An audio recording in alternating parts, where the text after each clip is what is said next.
नमस्कार दोस्तों, मैं हूं बालकृष्ण भुइपकर और स्वागत है आपका हमारे अपने चैनल प्रैग्मेटिक इंडियन में। रिसेंटली यानी 8 अगस्त को union minister of minority affairs Kiran Rijiju ने पार्लियामेंट में वक्फ अमेंडमेंट बिल 2024 को इंट्रोड्यूस किया है। अब कई सारे दिनों से लगातार इस बात की चर्चा हो रही थी कि क्या सरकार वक्फ के रिगार्डिंग जो कानून है इसमें बदलाव करेगी, और फाइनली जाके इसे हमारे संसद में इंट्रोड्यूस किया गया। अब इस मूव की आलोचना भी बहुत हुई है, लेकिन हम इस वीडियो में एक एक चीजों को बहुत ही डिटेल में समझेंगे और अंत में जो क्रिटिसिज्म देखने मिला है उसे भी एनालाइज करेंगे। So without wasting your more precious time, चालू करते हैं हमारे आज के सिंप्लीफाइड को। अब हुआ यह है कि जैसे हमने देखा कि किरण रिजिजू ने 8 अगस्त को वक्फ बिल को पार्लियामेंट में इंट्रोड्यूस किया। सो ये बिल 1995 के वक्फ एक्ट को अमेंड करने की बात कर रहा है और इसमें करीब 44 अमेंडमेंट्स को सरकार के द्वारा प्रपोज किया गया है, जिसमें एबॉलिशन ऑफ सेक्शन 40 भी शामिल है। इस बिल को फिलहाल ज्वाइंट कमेटी ऑफ पार्लियामेंट को रेफर किया गया है। अब हम सबको ये तो पता है कि जब भी कोई भी बिल पार्लियामेंट में इंट्रोड्यूस किया जाता है तब उसे पहले पार्लियामेंट्री कमेटी के पास भेजा जाता है, जहां पर डिटेल में स्क्रूटिनी होती है और अगर कोई अमेंडमेंट रिक्वायर्ड हो तो उसे भी सबमिट किया जाता है। और कमेटी की रिपोर्ट सबमिट करने के बाद पार्लियामेंट में इस पर डिस्कशन और वोटिंग होती है। सो फॉर नाउ ये नया बिल ज्वाइंट पार्लियामेंट्री कमेटी के पास पेंडिंग है। लेकिन इस बिल को टेबल करने के तुरंत बाद माइनॉरिटी अफेयर्स मिनिस्टर किरण रिजिजू को बहुत ही स्ट्रॉन्ग क्रिटिसिज्म को फेस करना पड़ा है। अपोजिशन पार्टीज ने इस बिल को अनकॉन्स्टिट्यूशनल और एंटी माइनॉरिटीज तक बताया है। अब हम देखते हैं कि ये वक्फ एग्जैक्टली है क्या।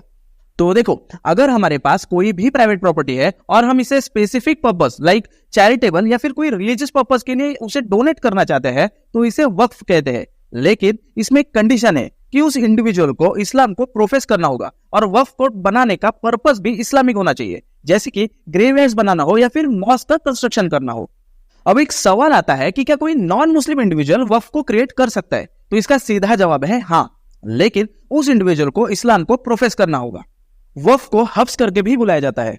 इसका प्रोनाउंसिएशन आप एक बार चेक कर लो, लेकिन प्रीलिम्स में यह क्वेश्चन जरूर पूछा जा सकता है कि hubs recently seen in the news is in the context of which of the following. So इसे आप अपने नोट्स में भी जरूर मेंशन करना। वक्फ को तो हमने समझा, लेकिन वक्फ एक्ट में अमेंडमेंट की जरूरत को आन पड़ी है, यह जानना भी हमारे लिए बहुत जरूरी है। सो अब हम इंडिपेंडेंस से लेकर आज तक की हिस्ट्री को ट्रेस करते हैं, जिससे हमें यह नए बिल को समझने में आसानी होगी। अब हुआ यह है कि देखो, पार्टीशन के बाद जो हिंदू लोग पाकिस्तान से भारत में आए, उनकी पाकिस्तान में जो प्रॉपर्टी थी उसे वहां के मुस्लिम इंडिविजुअल्स और पाकिस्तान गवर्नमेंट के द्वारा एक्वायर किया गया।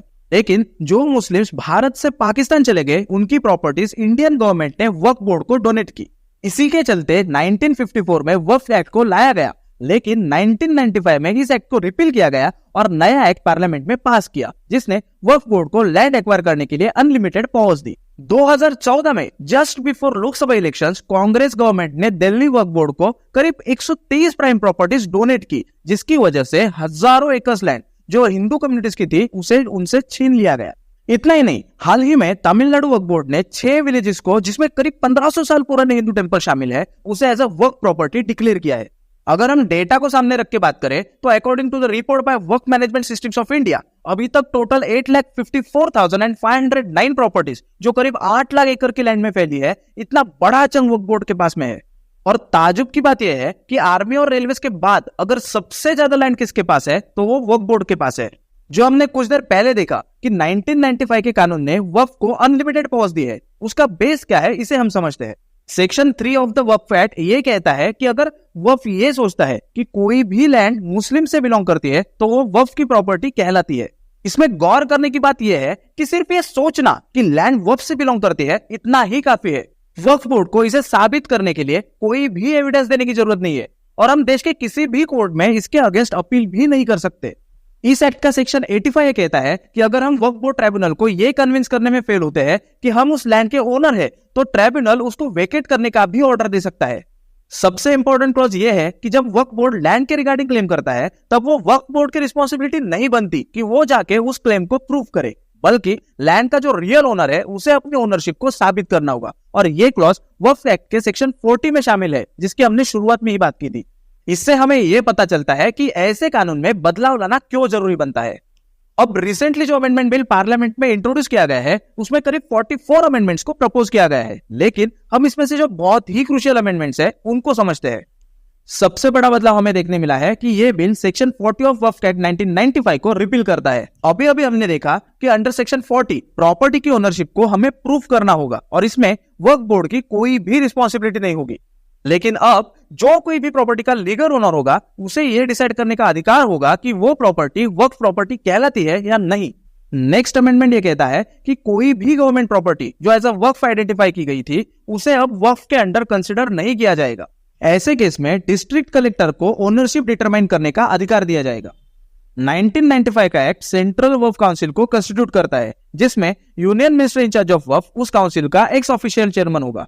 काउंसिल के सारे मेंबर्स मुस्लिम होंगे और एटलीस्ट 2 महिलाओं का इसमें समावेश होगा। लेकिन यह बिल 2 नॉन मुस्लिम मेंबर्स के मैंडेटरी इंक्लूजन की बात करता है। इसके साथ साथ एमपीज या फॉर्मर जजेस जो इस वक्फ काउंसिल में अपॉइंट किए जाएंगे उनका मुस्लिम होना जरूरी नहीं है। और एक बदलाव हमें इस अमेंडमेंट बिल में देखने मिलता है कि मुस्लिम कम्युनिटी के अंदर जो अलग अलग सेक्ट होते हैं, जैसे कि हम देख सकते हैं कि बोरस हो गए या फिर आगा खानिज हो गए, उनके लिए भी सेपरेट बोर्ड को एस्टेब्लिश करने की बात की जा रही है। ऑडिट के मामले में भी सेंटर ने अपनी पावर्स को बढ़ाया है, क्योंकि अब वक्फ का ऑडिट कैग के द्वारा अपॉइंट किए गए ऑडिटर से किया जाएगा।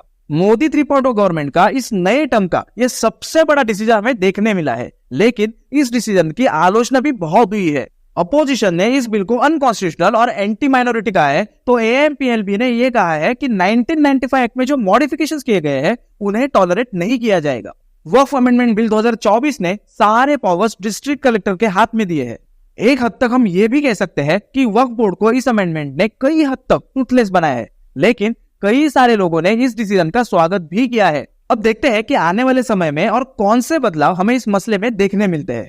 तो यही था हमारा आज का एनालिसिस। अगर आपको अच्छा लगता है तो वीडियो को जरूर लाइक करना, और अगर अभी तक आपने हमारे चैनल को सब्सक्राइब नहीं किया है तो जल्दी से सब्सक्राइब करना, ताकि और भी ऐसे इंटरेस्टिंग एनालिसिस आप तक पहुंचते रहे और आपके प्रिपरेशन को और सॉलिडिफाइड करने में आपकी हेल्प करे। तो मिलते हैं अगले सिंप्लीफाइड में।